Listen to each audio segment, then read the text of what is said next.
अभी तक हमने जहाँ तक पढ़ा है उसके बारे में हम अपेक्षा रखते हैं शायद आपको समझ में आया होगा। अगर कहीं भी थोड़ी सी त्रुटि है तो उसके लिए मैं आपसे क्षमा मांगता हूँ।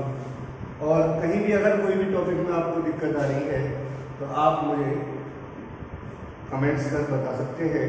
और अगर कोई ज़्यादा ही डीपली प्रॉब्लम आ रही है तो आप विद्यालय में आकर उसको मुझसे क्लियर करा सकते हैं। आज हम दोबारा आपके सामने लेकर आए हैं और टॉपिक को आगे बढ़ाते हुए ही, जैसे कि अपन ने कल पढ़ा था कि आपातकाल क्या है, आपातकाल में के संदर्भ में कौन कौन सी राष्ट्रपति के लिए शक्तियाँ दी गई हैं, उन शक्तियों के बारे में हमने आपसे चर्चा की। अब आगे चलते हैं इसी दौर में, आगे चलते हैं इसी दौर में हम भारतीय संविधान में एक छोटा सा प्रश्न पढ़ते हैं। संविधान की प्रेरणा और प्राण, संविधान की प्रेरणा और प्राण किसको मानते हैं? संविधान की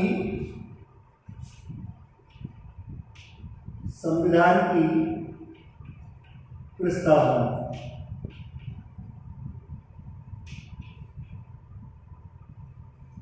संविधान की प्रस्तावना। आगे चलते हैं। प्रश्न पूछा गया है, एक नंबर में कई बार आता है ये कि संविधान की प्रेरणा और प्राण किसे कहा जाता है? तो हम कह सकते हैं कि संविधान की प्रेरणा और प्राण किसको कहते हैं? भारतीय संविधान की प्रस्तावना को। क्यों? क्योंकि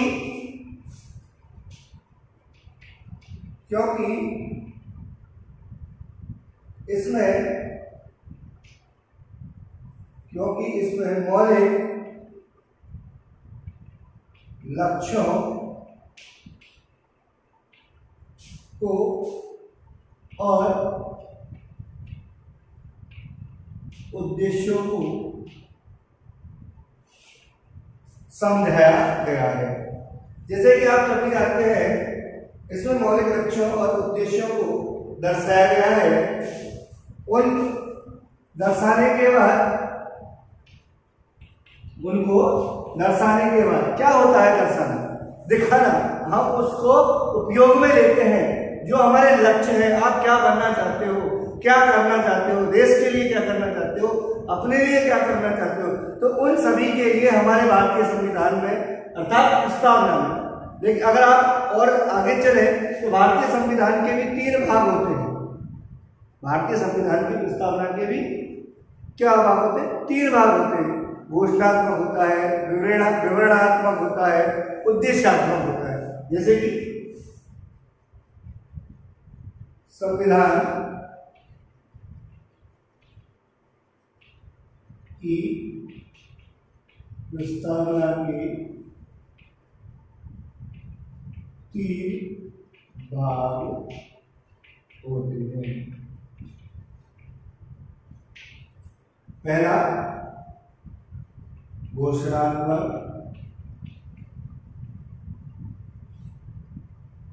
पहला हो गया घोषणात्मक भाग, दूसरा हो गया विवरणात्मक भाग, तीसरा हो गया उद्देश्यात्मक। ये तीनों भाग हैं। इन तीनों भागों के आधार पर हम भारतीय संविधान का अनुभव करते हैं, उपयोग करते हैं और हमारी दिनचर्या में, दैनिक जीवन में उनका हम उपयोग लेते हैं। आगे चलते हैं।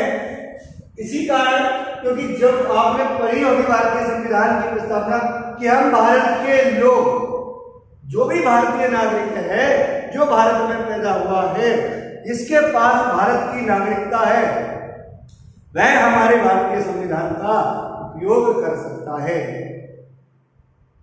दोबारा सुनिए, जो व्यक्ति भारत का नागरिक है, जिसके पास नागरिकता है, चाहे भारत के किसी भी प्रांत का हो, किसी भी कोने का हो, छोटी इकाई का हो, वो भारतीय होना चाहिए।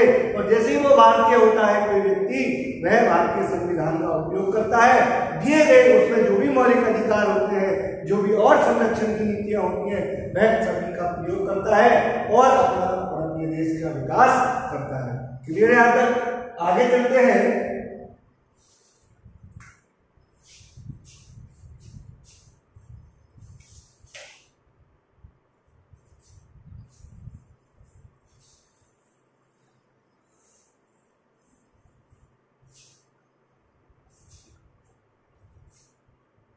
अगला क्वेश्चन,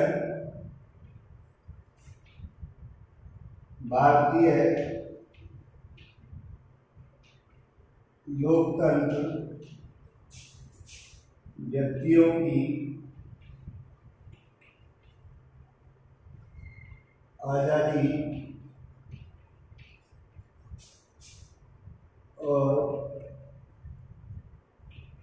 गरिमा को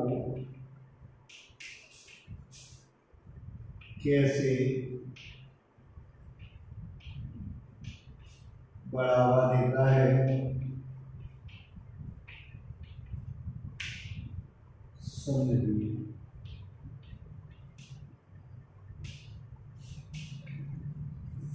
देखिए, इससे पहले मैं आपको एक चीज बता देता हूं कि भारतीय लोकतंत्र व्यक्तियों की गरिमा और आजादी को किस प्रकार बढ़ावा देता है। उसके लिए अपन पढ़ते हैं लोकतंत्र। हमने पढ़ा है लोकतंत्र का अर्थ किसका शासन माना जाता है? जनता का शासन। देखिए, बहुत सी प्रणालियां हैं, बहुत सी शासन व्यवस्थाएं हैं, लेकिन सब शासन व्यवस्थाओं में से सबसे बेहतर प्रणाली हमारी मानी गई है लोकतंत्र शासन प्रणाली। क्यों? क्योंकि इसमें किसका शासन होता है? जनता। एक उदाहरण के लिए मैं आपको समझा रहा हूं। जैसे कोई व्यक्ति, नरेंद्र मोदी जी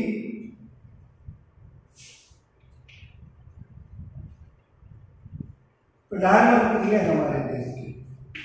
क्लियर आता है? सबसे पहले हम लिखते हैं ये अपन इनको बाहर से लाए हैं, ये हमारे भारत के ही नागरिक हैं। कौन है? भारतीय नागरिक। दूसरा, जैसे इनको आज प्रधानमंत्री बनाया गया है तो इसके लिए मत करने का अधिकार दिया गया। मत करने के लिए अपन मानते हैं ये सभी अधिकार किसमें से दिए गए हैं? संविधान में से। संविधान में से दिए गए। तो संविधान का भी निर्माण किसके द्वारा किया गया है? जनता के द्वारा। हमने उस दिन परिभाषा पढ़ी थी कि चुने गए जनप्रतिनिधियों की वह सभा जो इस संविधान नामक विशाल दस्तावेज को लिखने का कार्य करती है, उसे हम क्या कहते हैं? संविधान सभा। आगे चलते हैं तो संविधान का निर्माण भी किसके लिए किया गया है? जनता के लिए। और इसका निर्माण भी किसके द्वारा किया गया है? जनता के द्वारा। आगे चलते हैं, यहां पर व्यक्ति को अधिकार मिला एक आम नागरिक को, और नागरिक अपने मत के अधिकार से मत करता है। जैसे ही बहुमत प्राप्त होता है तो एक व्यक्ति विजयी होता है और वह व्यक्ति जीत कर कहा जाता है?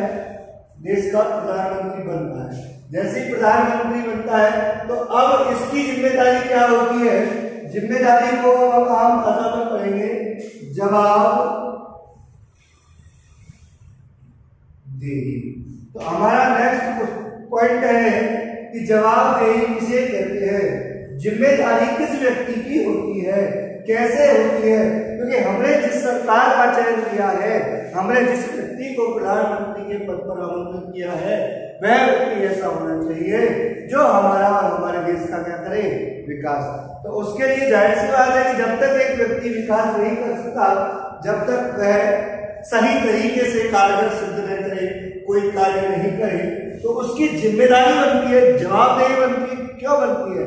कि जैसे कि अपन मानते हैं कि हमने उसे अच्छा समझकर, देश के लिए योग्य नागरिक समझकर कि ये व्यक्ति वास्तव में ही हमारे देश का विकास कर सकता है, इसके लिए अब उसका भी दायित्व बनता है देश के प्रति और देश की जनता के प्रति कि वो हमारे देश का क्या करे? विकास। तो इसलिए वो जवाबदेही अर्थात जिम्मेदारी, जो भी कोई प्रोजेक्ट लागू करे, जो भी योजनाएं लागू करे, जो भी कानून का निर्माण करे या जो भी राज्यों के विकास के लिए नीतियों का प्रदर्शन करे, वे सभी ऐसी होनी चाहिए जो हमारे लिए कारगर सिद्ध हो। ये एक व्यक्ति विशेष के लिए नहीं हो, एक समाज विशेष के लिए नहीं हो, एक जाति विशेष के लिए नहीं हो, अर्थात सभी के लिए समान तरीके से होनी चाहिए, जिसमें समान आकार में ही समान प्रकार से ही सबका क्या हो सके, विकास। तो ही वो नीति हम सफल मानते हैं। इसलिए जो हमारे देश का प्रधानमंत्री है, जिसको हमने चुना है, तो उसका भी एक दायित्व बनता है, उसका प्रतिनिधित्व होता है, वो उसकी जिम्मेदारी होती है, उसकी जवाबदेही होती है कि वो भी हमारे देश का क्या करे, विकास। अब उसी क्रम में हम आगे जिम्मेदारी के तौर पर कि भारतीय लोकतंत्र व्यक्तियों की गरिमा और आजादी को बढ़ावा देता है, कैसे? आगे चलते हैं कि लोकतंत्र में हमने मान लिया क्या, चुनाव। सबसे पहले अपन पढ़ते हैं कि चुनाव आयोग का निर्माण कब हुआ।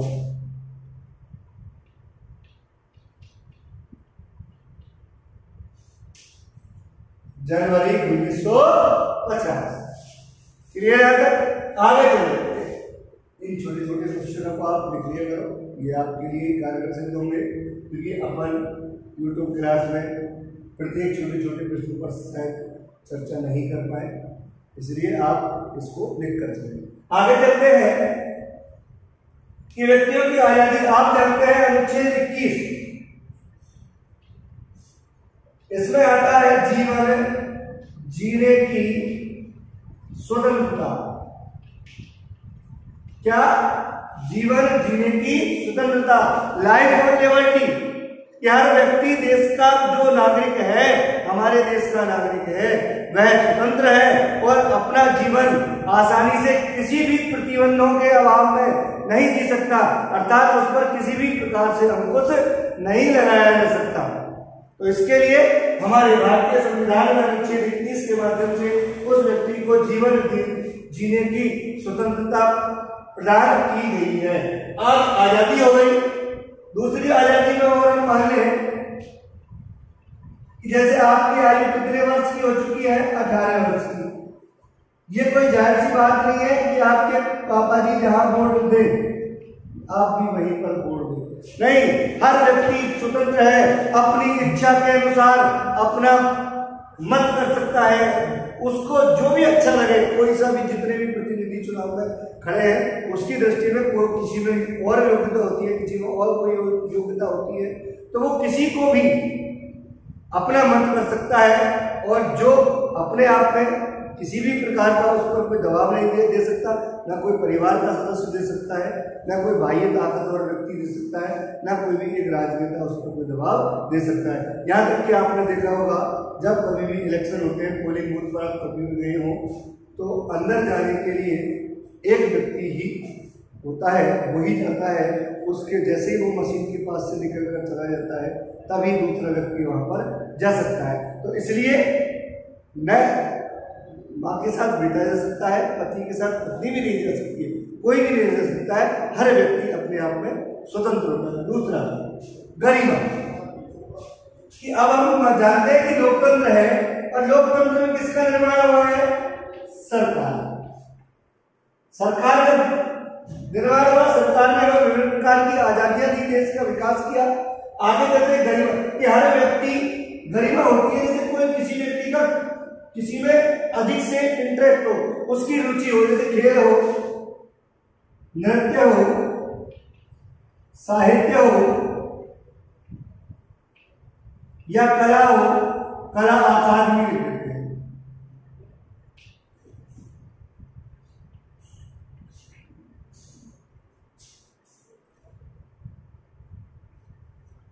तो जिस क्षेत्र में भी जाना चाहे, आपने देखा होगा कि सर्वप्रथम एक बालक होता है, तो वह बालक अपने विद्यालय में क्रीड़ा शुल्क जाता है, तो वो विद्यालय में खेलों में रुचि लेता है, संगीत में लेता है, नृत्य में लेता है, और किसी भी प्रोग्रामिंग में लेता है। तो अगर उसका अच्छा प्रदर्शन है तो उसे डिस्ट्रिक्ट लेवल पर भेजा जाता है, स्कूल की जिम्मेदारी होती है।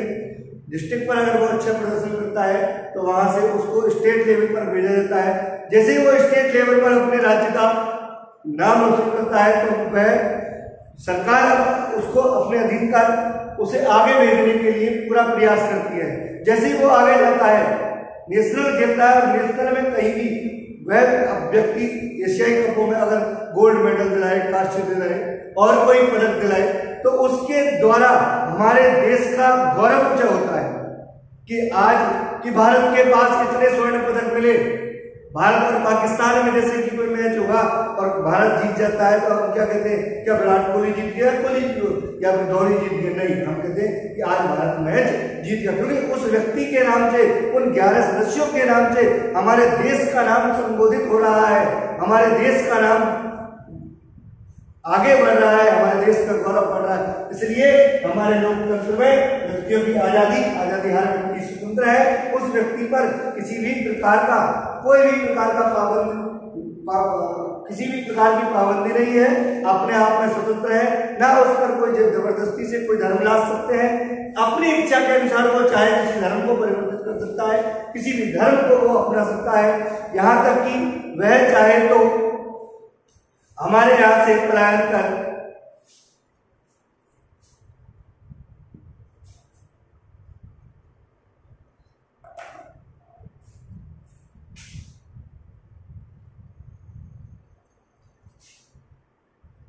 हाँ, तो देखिए आगे चलते हैं कि जैसे भारतीय लोकतंत्र व्यक्तियों की गरिमा और आजादी को किस प्रकार बढ़ावा देता है। जैसे किसी व्यक्ति की किसी भी क्षेत्र में रुचि है तो सरकार द्वारा उसको आगे भेजा जाता है, और जैसे ही वो आगे जाकर हमारे देश का गौरव बढ़ाता है तो उस व्यक्ति को सरकारी नौकरियां उपलब्ध कराई जाती है या किसी भी और डिपार्टमेंट में उस व्यक्ति को सम्मानित किया जाता है। आगे के लिए चलते हैं।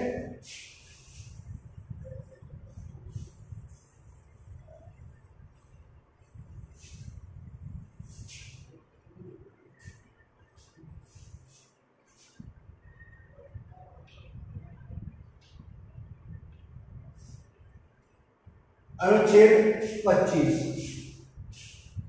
अनुच्छेद 25 क्या है? इसमें क्या है, क्या दिया गया है? धार्मिक स्वतंत्रता का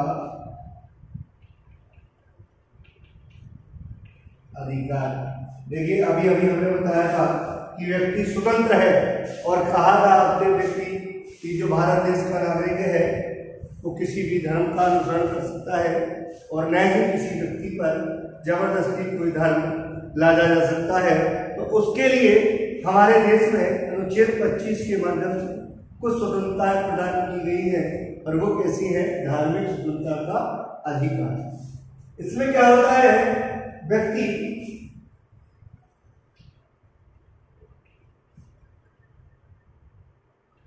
अपनी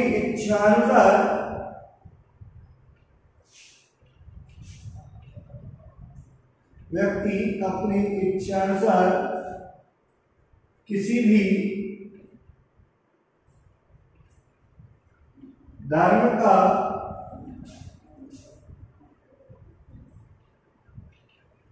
अनुसरण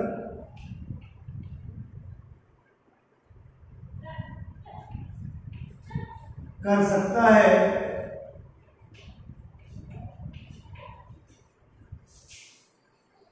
और कोई भी व्यक्ति पर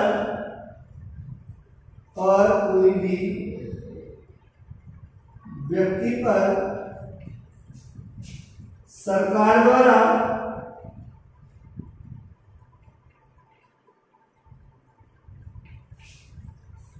या किसी व्यक्ति द्वारा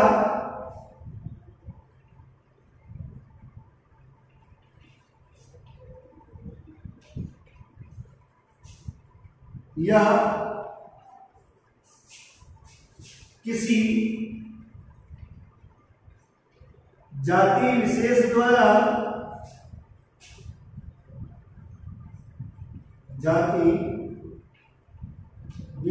द्वारा धर्म परिवर्तित करने के लिए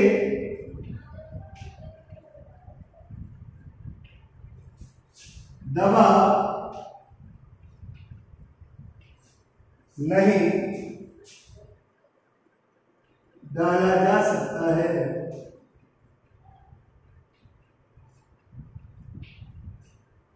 देखिए अनुच्छेद 25 जिसमें धार्मिक स्वतंत्रता के अधिकार के बारे में दिया गया है कि भारत में, जैसा कि आप सभी जानते हैं कि भारत में विभिन्न धर्मों के लोग आज मौजूद हैं। जैसे कि हम मान लें हिंदू भी है, मुस्लिम है, सिख है, ईसाई भी है, क्रिश्चियन भी है, बौद्ध भी है। तो क्या आपने देखा है कि आपके पड़ोस में कोई व्यक्ति है या जैन धर्म से संबंधित रखता है और आपके आसपास भी हिंदुओं की तादाद बहुत अधिक है, तो क्या आप सभी मिलकर उस व्यक्ति को हिंदू धर्म स्वीकार करने के लिए दबाव डाल सकते हैं? नहीं। अगर आप ऐसा करते हैं तो आप कानून की दृष्टि में दोषी पाए जाते हैं और आपके खिलाफ कोई भी सख्त कार्रवाई की जा सकती है। अर्थात कि भारत में कोई भी व्यक्ति किसी भी धर्म का अनुसरण कर सकता है, उस पर किसी भी प्रकार का कोई भी दबाव नहीं डाला जा सकता है। उसे ही हम क्या कहते हैं? धार्मिक स्वतंत्रता का अधिकार। देखिए व्यक्ति अपनी इच्छा अनुसार किसी भी धर्म का अनुसरण कर सकता है और कोई भी व्यक्ति